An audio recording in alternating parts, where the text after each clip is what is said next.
Do you still see a continuation of dualistic thinking in people who are experts in this area? And if so, More thinking, more kind of, dualistic thinking, so maybe non-materialist thinking. And do you think that does that still persist even amongst brain surgeons? And if it does, why do you think people take that philosophical conclusion?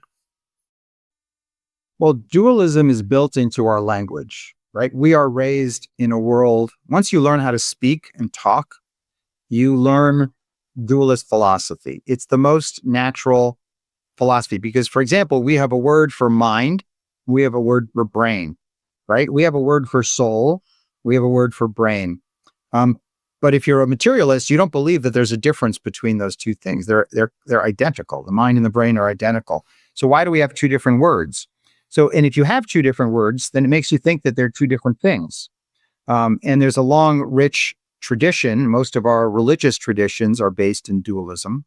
There's also, if you think about our ethical legal system, is based in a sense of dualism, in a sense that, there's a self that makes a decision to control the body to do a certain behavior. And therefore, you are guilty of committing a crime because you have chosen to commit that crime and you need to be punished.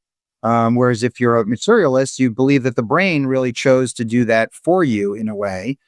You may have a faulty brain, but and the punishment for that would be very different than saying, well, you're just an unethical person or an immoral person who made that decision.